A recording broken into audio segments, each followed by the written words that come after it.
Já parou pra pensar nisso? Toda coisa ruim que as pessoas fazem hoje em dia é porque algum dia, lá atrás, teve uma mula que inventou. Está começando o resumo da semana de Alchemy of Souls, Alquimia das Almas. Alô pessoas, tudo bom com vocês? Meu nome é Manu Gerino e estamos começando mais um resumo da semana, o quadro aqui do Coreanismo, onde eu trago pra vocês o resumo dos episódios da semana dos doramas mais recentes. E hoje a gente tá começando o resumo da semana de Alchemy of Souls, Alquimia das Almas, o mais novo dorama da Netflix, que ainda não foi lançado no Brasil. Olha que maravilha! Mas que eu já tô trazendo pra vocês o resumo da semana. Assim, quem vai assistir junto com a Netflix já vai estar com isso daqui quase pronto quando vocês começarem a assistir. E quem vai assistir adiantado com o cronograma da Coreia, assim como eu, vai poder semana a semana ir acompanhando comigo e me dizer tudo o que está achando. No elenco principal a gente vai ter a Jong So-min, que é minha atriz coreana favorita. Ela que está em vários trabalhos maravilhosos como Porque Essa é Minha Primeira Vida, Monthly Magazine, Home, The Sound of Your Heart, o filme Daddy You, Daddy Me, o filme Alice. E menina, um monte de coisa tem aqui no canal resenhada dos trabalhos da Jong So-min. Vou deixar tudo no card e vou deixar no card também os trabalhos que eu já resenhei de Lee Jae-wook, que é o ator que vai fazer aí o par romântico. A gente tá acreditando nesse romance, pelo amor de Deus. O par romântico da personagem da Jong So-min. Ele que eu gosto de chamar de 100% de aproveitamento, porque todos os doramas desse garoto são maravilhosos e eu vou deixar tudo aqui em cima no card. Se você já tá empolgado para este novo resumo da semana, já deixa aí a sua curtida, compartilha esse vídeo com um amigo, isso é super importante para me ajudar a crescer o canal e, é claro, você e seu amigo se inscrevam no Coreanismo, assim vocês não perdem nenhuma novidade, nenhum vídeo sobre drama coreano que eu trago aqui pro canal, sobre cinema asiático, vai parar tudo na sua aba de inscrição. E é claro, você me ajuda aí a chegarmos na próxima meta, que é o quê? 150 mil dorameiros unidos. E uma novidade! Esses episódios de resumo da semana de Alchemy of Souls também vão estar disponíveis lá no Spotify. Sim, o Podorama vai voltar a funcionar, minha filha, com os resumos da semana de Alchemy of Souls, Alquimia das Almas. Ou seja, se você quiser aí ouvir o seu resumo da semana no busão, enquanto você vai para aquela consulta do dentista, enquanto você volta do trabalho, ao invés de ficar pensando no seu chefe chato que fez você fazer hora extra, você pensa num doraminha coreano. Que delícia! E tem mais! Lá no Spotify, além dos episódios da semana, vão ter episódios extra falando das trilhas sonoras. Minha filha, um negócio que o YouTube não permite, o Spotify provém pra gente. Que beleza! Então, eu espero vocês lá. Basta procurar por Podorama lá no Spotify, porque o Podorama é o que? O podcast de dorama do coreanismo. E bora começar com o primeiro episódio de Alquimia das Almas. Como eu disse na introdução, toda péssima ideia lá no passado teve um péssimo criador. E a péssima ideia de Alquimia das Almas foi criada pelo Sr. Jang Kang. Jang Kang é um mago e ele estava ali burlando a lei, fazendo algumas magias não permitidas. Por quê? Porque ele queria se tornar um mago maior, ele queria aí se desafiar, ele queria, menina, ter mais poder ali. E não porque ele é um cara arrogante e prepotente, pelo menos não foi isso que pareceu mesmo, que ele queria saber fazer cada vez melhor o seu trabalho de mago. Só que aí, péssima ideia, né? Ele começou a fazer algo que vamos chamar, durante todos esses 16 episódios, ou são 20, acho que são 20, vamos chamar para o resto de nossas vidas, na verdade, de Alquimia das Almas. A Alquimia das Almas consiste em você fazer uma magia utilizando duas almas. Vou te dar 3 segundos para você pensar o que deve ser. Pronto, acabou seu tempo. Ele vai trocar as almas de corpo. Gente, da onde que alguém pensa que isso é uma boa ideia? Trocar 2 almas, um pro corpo de um, pro corpo do outro. Claro que isso vai dar em bosta. Mas esse homem achou que não, que isso ia dar em sucesso. Acontece que o rei fica sabendo disso e chama ele pra dar uma conversada. E você pensa o quê? Que o rei vai, porque ele tá fazendo magia ilegal? Não, minha filha, que o rei é outro que gosta de viver perigosamente fora da lei. Ele é Schoffen, ou melhor, ele não é Schoffen, ele é véi, tá doente. E aí ele pede pro Jankan fazer um favor pra ele, que ele precisa muito trocar de corpo para ele conseguir fazer um herdeiro para o trono. Ele precisa de um filho no mundo, gente. Ele tá prestes a morrer. Como é que ele vai deixar a linhagem dele pra frente? Não faz o menor sentido, porque se ele trocar de corpo com seja lá quem for e ele tiver um filho, o filho biologicamente é da pessoa com quem ele trocou o corpo e não da alma dele. Mas tudo bem, vamos relevar. O velho tava doente, né? Já tava afetando o cérebro. E Jankan vai lá e faz esse experimento com o rei. Afinal de contas, ele tá tendo a permissão do rei e é uma possibilidade aí de comprovar o seu poder, de fazer isso acontecer. Pois acontece, menina, o Jankan acorda no corpo do rei, todo doente, e o rei acorda no corpo do Jankan e vai atrás de fazer o seu filho. E você acha que o rei no corpo do Jankan vai querer fazer filho em quem? Na esposa do Jankan. É aí que o Jankan, lá no corpo do rei doente, se toca, né, da bosta que ele criou. E é exatamente isso que acontece. O rei engravida a esposa do Jankan. Quero fazer já um adendo aqui sobre os efeitos especiais deste dorama. Depois das primeiras cenas desse dorama, a gente já sabe, menina, que ali foi empregado dinheiro, viu? E ali foi empregado também o que? Talento. Olha, uns efeitos especiais de dar inveja a qualquer grande produção. Então, de parabéns, só queria dizer isso. Muito bem, muitos anos se passam, 20 anos se passam, e aí a gente não sabe ainda o que aconteceu com o rei e com o Jankan. Ou melhor, o rei que estava doente a gente sabe que morreu, mas a gente não sabe ainda se eles destrocaram de corpo ou não. Mas eu acredito que eles tenham destrocado por conta de algo que vai acontecer aí logo nesses 2 primeiros episódios. Mas segue comigo aqui cronologicamente. A gente vai ver um homem chamado Pak Jin, que é um grande líder ali do país de Daeho. E sim, é isso mesmo. Essa história não se passa na Coreia. Se passa em um país chamado Daeho, que é um país onde existem esses magos. É um país onde as forças do céu desceram para a terra. Então as pessoas criaram esses poderes. Os grandes magos, os grandes lutadores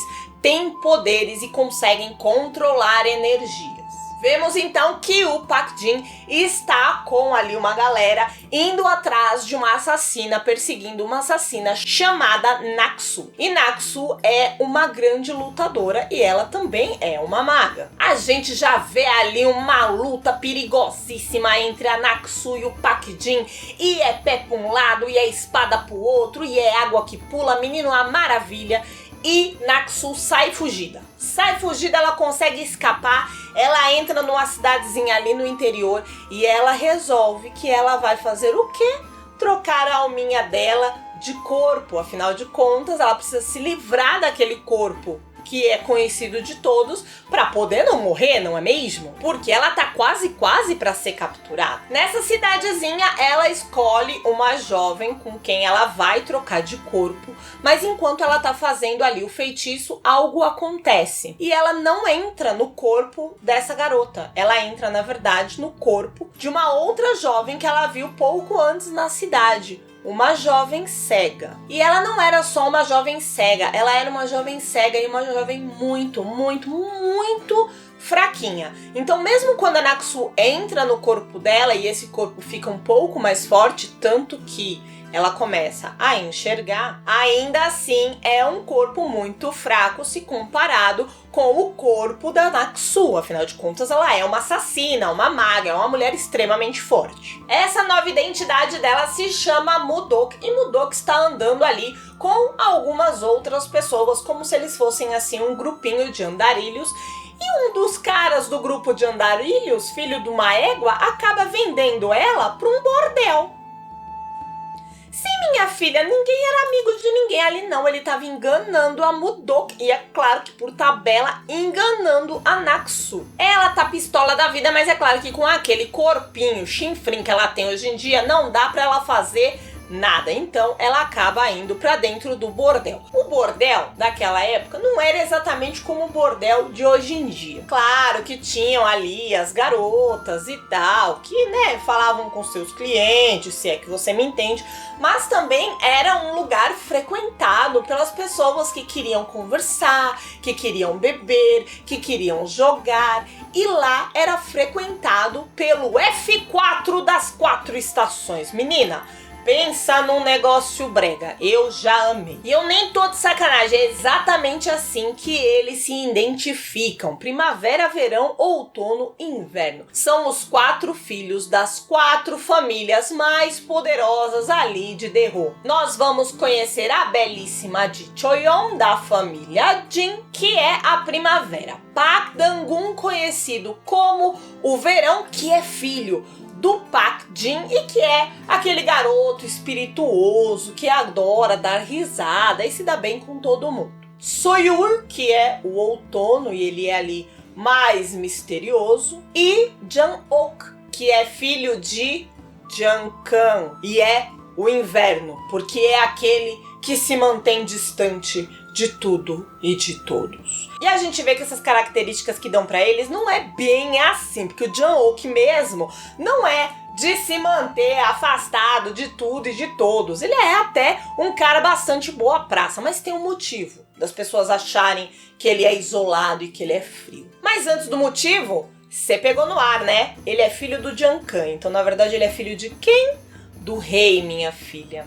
Em algum momento dessa história, esse menino vai subir no trono e para ele subir no trono vai ter um pega pra capar. Quando eles se conhecem, eles se conhecem quando ela tá tentando fugir do bordel e ele acaba assustando ela e ela acaba fazendo um movimento de luta, tipo tentando se desvencilhar dele e tentando ameaçá-lo para ele sair da frente dela para ela poder escapar, que ele percebe que aquela menina não é uma menina qualquer. Aquela menina tem grandes conhecimentos de luta e de magia, porque aquele passo que ela fez, só grandes magos que sabem fazer. Assim, ele fica muito intrigado em descobrir quem ela é, acaba comprando ela lá do bordel e levando ela para casa como se ela fosse uma escrava particular agora. Ela é a secretária dele. Temos ali umas cenas adoráveis dele enchendo a paciência dela, porque afinal ele é do F4 das 4 estações, então ele precisa ser um cara babaquinha em cima da protagonista, mas graças a Deus ele é um babaca mesmo de 2022, então ele não é babaca, ele tá fazendo pra provocar e a gente morre de dar risada. É um jeito de fazer um F4 bacano. Eu gostei, eu me diverti com ele. Enquanto ela também tá participando dessa palhaçada toda, na verdade ela tá pensando em algo sério. Ela precisa recuperar 2 coisas. Primeiro, o corpo real dela, porque ela não entrou naquele corpinho que não dá pra nada de propósito, porque ela quer aquele corpo pro resto da vida. Deus o livre guarde. Ela quer voltar pro corpo forte dela. Foi só ali pra ela conseguir se desvencilhar dos caras que estavam perseguindo ela. E segundo, ela quer a espada dela, né, minha filha? Porque ela precisa da espada pra fazer todo aquele ziriguidum que a gente viu ela fazendo lá naquele laguinho congelado. Só que ela sabe também que o corpo dela e a espada dela foram levados para um lugar chamado Sonrin. E para entrar em Sonrin, você precisa de um selo que abre um portal. Menina, me vi de novo assistindo The King, o Rei Eterno, mas é tal qual o portal do The King. Claro que o filho de uma das 4 famílias mais importantes vai ter o selo, né? Então ela sequestra aquele selo que ele tem e vai lá pra Sonrin. Mas ele, de bobo, não tem nada. Acorda e vai atrás dela. Quando ela chega lá, duas coisas acontecem. Ela vê primeiro algumas pessoas fazendo um ataque a Songrin, ou seja, como é que aqueles homens entraram ali? Claramente que tem um traidor. E aqueles homens que estão ali, ela percebe que são homens meio que do bando dela, do grupo de pessoas que tá lutando pelo que ela também estava lutando. E a segunda coisa que acontece é que estes homens roubam o corpo dela. Então ela entende o quê? Ok, eles roubaram o meu corpo pra me defender. Ótimo, só tenho que sair daqui então e ir atrás do meu corpo. Só que isso não vai ser tão fácil. Como eu disse, ele foi atrás dela. E quando ele chega lá, ele deixa bem claro pra ela que ele sabe quem ela é. Ele sabe que ela é a Naksu e que ela trocou de corpo. Como que ele sabe? Ah, menina, o garoto é perspicaz. Quando você troca de corpo, que é algo que eu não te contei, você fica com uma marca azul logo em cima do seu coração.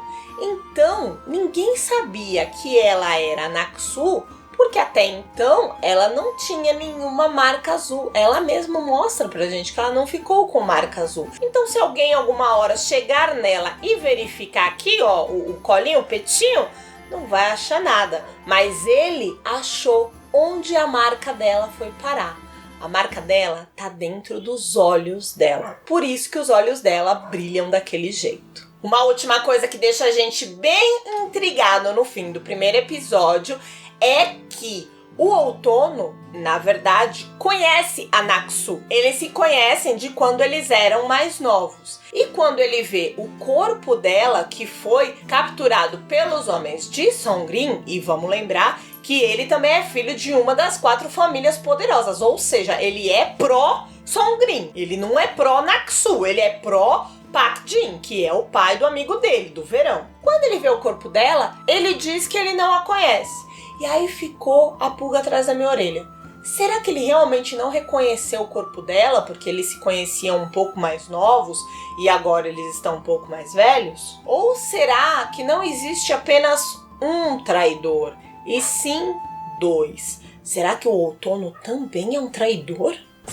Antes da gente continuar para o episódio 2, eu quero te lembrar dos projetos que a gente está em atividade aqui no canal atualmente. A gente está com o resumo da semana de Eve, o mais novo dorama da Soyeji. A gente tá também com o resumo da semana de Amor e Outros Dramas, que agora, a partir dessa semana, vai virar um resumo da quinzena. Eu não vou mudar o nome não, vai ser resumo da semana, mas já saibam, ele vai sair semana sim, semana não, e eu vou tratar de 4 capítulos por episódio. Assim eu consigo tempo para também trazer o resumo de Alquimia das Almas, senão eu não ia conseguir fazer, gente. E pelo amor de Deus, é John Suamina, então eu tinha que fazer e eu não vou largar o outro no meio do caminho. Então dê esse jeitinho aí e é assim que a gente vai seguir. Além disso, a gente tá com 2 rodas de dorama funcionando. Às quartas-feiras a gente tá debatendo Link, Eat, Love, Kill, que é o mais novo dorama do Yojingu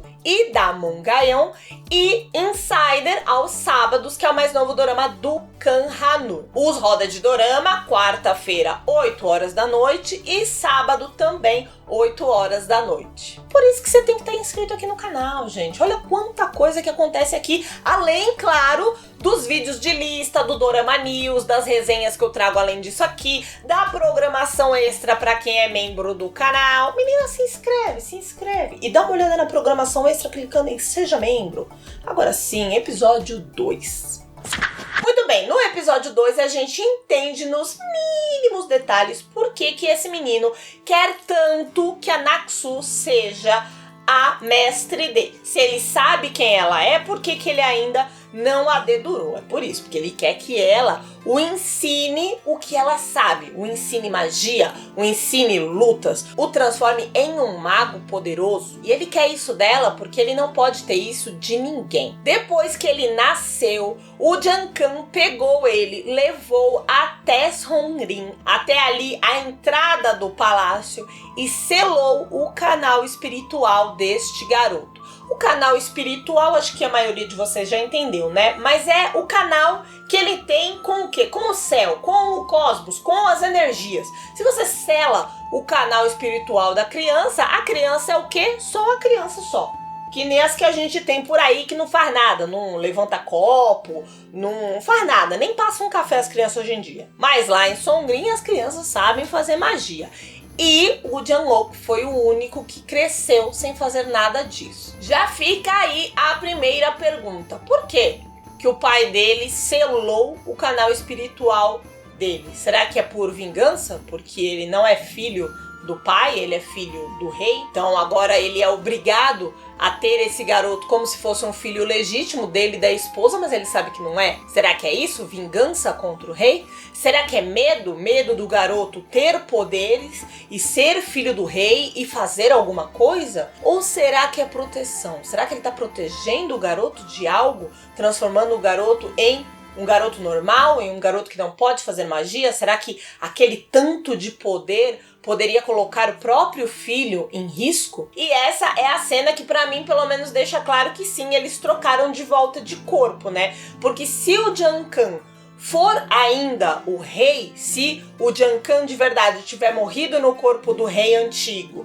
e o rei de verdade tiver ficado no corpo do Jungkook, primeiro que eu acho que ele não saberia fazer magia. Mas segundo, por que ele ia selar o próprio filho, sendo que é aquele filho que ele quis ter para deixar aí um herdeiro pro trono? Não faz muito sentido. Então eu acho que depois que ele engravidou a esposa do Jungkook, ele deve ter voltado pro corpo dele, morrido, e o Jungkook é que sobrou para criar esse filho do rei. Depois do Vucu Vucu lá em Songrin, dessas pessoas que invadiram para causar ali um tormento e roubar o corpo da Naksu, não vai ser tão fácil assim sair dali, né? O que eles fazem? Eles pegam todo mundo que tá andando naquele momento em Songrin e metem lá dentro de uma salinha e falam que vão fazer uma acariação. Essa acariação tem como objetivo o quê? Descobrir se existe algum trocador de alma ali no recinto. Que beleza! E aí você vai pensar, não, mas não tem perigo. Não tem perigo porque ela não tem a marquinha azul na petiola. Mas quem é que falou pra você que esse é o único jeito de você descobrir se alguém trocou a alma com alguém? Não, minha filha. Eles resolvem que eles vão fazer isso de um jeito mais eficaz, de um jeito que envolva magia. Vem a belíssima e muito prendada Primavera, trazendo um cachorrinho de porcelana. Quando ela bota o cachorrinho de porcelana, ela faz um chachos, e aí sai dali de dentro, menina, um cachorro de fumaça, pegando fogo de ódio, e aí aquele cachorro começa a cheirar todo mundo pra saber se tem alguém que trocou a alma com alguém, e ele ataca. Ele vai direto na Mudok e ataca o cara que tá atrás dela. Menina, que sorte você ficar na frente de outro trocador de alma quando você é uma trocadora de alma, hein? Nossa senhora, podia jogar na cena que ganhava essa menina. O cachorro vai lá, estraçalha o homem e fica todo mundo achando, claro, que só existia um trocador de alma ali no recinto, né? Só que isso é todo mundo menos o cachorro. Quando o povo dispersa, o cachorro dá um jeito de ir atrás da Mudok de novo. E quase que ela é pega. Mas o Jungkook vai lá e quebra o cachorro de porcelana, da onde o cachorro de fumaça é gerado. E isso, minha filha, é um problema muito grande, porque esse cachorro de porcelana era uma herança de família, era uma coisa assim muito importante. Não era só um cachorrinho de porcelana que você pode ir ali na Avenida Paulista e comprar outro na feirinha de domingo. Mas o que importa é que Mudok ficou viva e ela sabe que o corpo dela tá com a galera que é do mesmo bando que ela, então ela vai atrás deles. Só que quando ela vai atrás deles, ela descobre que ela foi traída. O líder ali daquele grupo, ela descobre que é um dos assistentes do mago mais poderoso de todos, que é quem? Jungkook, o pai do Jungkook. E esse assistente é um belo de um safado, porque ele não tava tipo infiltrado em nome de Songrin. Não, minha filha, ele tá armando um jeito de roubar um dos títulos do pai do Jungkook. O que ele faz ele finge para aquele bando que ele é parte do bando. Eles vão lá, capturam o corpo da Anaxu, trazem pra fora e aí ele mata todo mundo. Pega o corpo de todos eles, inclusive o da Anaxu, e devolve pra dentro de Songrin. E diz que, olha como eu sou ótimo, eu que recuperei o corpo dela. Só que ainda não foi dessa vez que ele conseguiu roubar o título do pai do Janwook. E aí é que eu fiquei pensando, o Jankan então tá vivo, porque se ele ainda tem um título, se ninguém foi colocado no lugar dele, é porque esse homem tá vivo. Agora, onde é que esse homem tá da história, a gente ainda não sabe. O Janwook consegue solicitar permissão para ficar com a espada da Anaxu, por conta de toda a influência da família dele. E aí ele vai até a Mudok e mostra para ela que recuperou a espada. Só que o que acontece?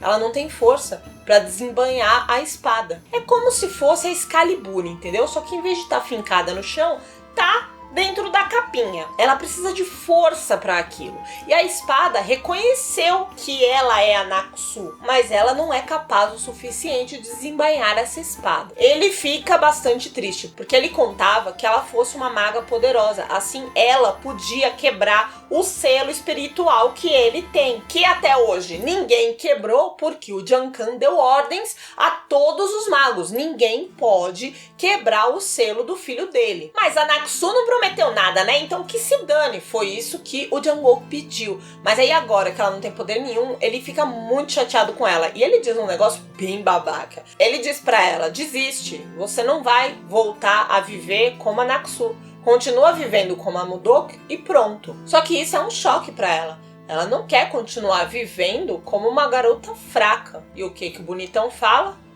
Então para de viver. O tipo de coisa que a gente não fala pra ninguém, né, Janwook? Já começou fazendo cagada. Eu espero que esse menino mostre que isso foi só um momento de escrotice que ele teve durante todos esses episódios. Porque eu não tô com paciência de ficar vendo o moleque bocudo, não. Enfim, o que ela faz?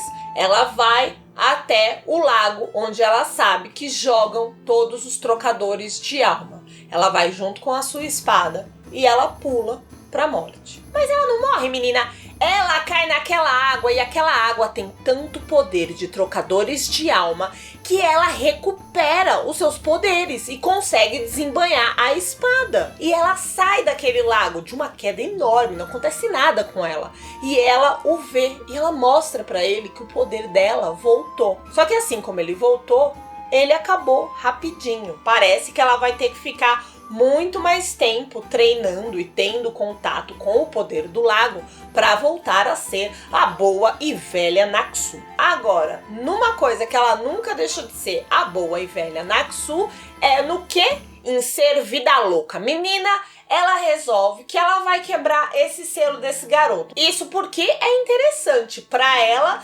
ter um mago ao seu lado, agora que ela ainda tá fraquinha. E como é que ela vai fazer então para quebrar o selo desse garoto? Simples, gente. Ela pega alguma erva venenosa, que ela não diz pra ninguém qual é, enfia na goela do garoto. O garoto é um garoto normal, não é um garoto mágico, ou seja, o corpo dele também é fraquinho, e ele começa a ter um piripaque prestes a morrer. E aí ela diz pra ele o quê? Que ela tá confiando no taco dele. E qual é o taco que ela tá confiando? Dele ter sido uma boa pessoa e as pessoas ficarem com dó e não deixarem ele morrer e liberarem aí o selo espiritual do garoto. Sim, ela é vida louca nesse nível. E eu achei que ela era uma grande de uma covarde também, afinal de contas ela estava colocando a vida do garoto em risco e não a dela. Mas mordi minha língua, porque na verdade ela deixou claro para todo mundo que tinha sido ela a envenená-lo, ou seja, ela foi torturada e as pessoas queriam saber qual que era o veneno para poder dar um antídoto, e ela dizendo para eles que não ia falar nada, que era melhor eles liberarem o selo espiritual e pronto. Ou seja, eles iam matá-la também se o garoto tivesse morrido. Ela não estava só arriscando a vida dele, estava arriscando a dela também. Então, ela não é covarde, ela é bem corajosa, mas ela é vida louca. Assim é paz e amor. Ela é vida louca. Dá que o garoto realmente tinha sido uma boa pessoa e um dos magos mais velhos pensa: Tô cagando pro Giancarlo, não vou deixar esse garoto morrer. Libera o selo espiritual do menino. E agora eles vão começar este treinamento a partir dos próximos episódios. Menina, tanta coisa que foi apresentada nesses 2 primeiros episódios que eu não sei nem o que eu quero ver semana que vem. Eu quero é continuar vendo, porque eu amei a história. As 2 coisas, na verdade, que eu quero saber no momento são: uma eu já até mencionei, eu quero saber se o outono é um traíra também ou não. E quando eu digo traíra, eu tô falando traição a Sonrin, né? Porque eu acho que no começo da história tá muito cedo pra gente tomar um lado. A gente não sabe se tem que ficar do lado de Sonrin ou do lado de Naksu, porque Sonrin é colocado pra gente como o lado de todas aquelas pessoas legais que a gente conhece. Mas a gente vê que a Naksu, na verdade, não é só uma assassina fria e calculista. Ela é também. Mas ela tá buscando vingança daquelas 4 famílias poderosas, porque aquelas 4 famílias poderosas mataram a família dela. E sim, mais um dorama de vingança. Junho é o mês da vingança. E a segunda coisa que eu quero entender, mas na verdade não é nem do dorama, eu queria que vocês me ajudassem a entender. Essa coisa que eles falam que é muito perigoso quando a alma bate no corpo. Eu não entendi isso. Pelo menos por onde eu assisti, a legenda dizia isso, que era muito perigoso para um trocador de alma quando a alma bate no corpo. Me explica aqui embaixo o que isso quer dizer? Eu fiquei pensando, mas eu ainda não entendi. E me diz aqui embaixo também o que você quer assistir nos próximos episódios de Alquimia das Almas. Já começou a assistir? O que você achou desses 2 primeiros episódios? Não começou ainda? E que dia que você começa, menina? Porque esse dorama você já viu que promete. Espero que você tenha gostado do vídeo de hoje e se gostou, é claro, deixa sua curtida, compartilha esse vídeo e se inscreva no canal. Dá um pulinho depois na minha loja, coreanismo.com.br. Gasta um dinheiro lá comigo, minha filha, que tem vários produtinhos pra quem é fã de doramas. E eu vou ficando por aqui. Aqui do lado agora vai aparecer pra você uma playlist com todos os resumos da semana de Eve. Já que falamos de vingança aqui no Alquimia, vamos falar de vingança um pouquinho mais lá também. Clica lá e eu te vejo nos próximos vídeos. Nádia Nampoió!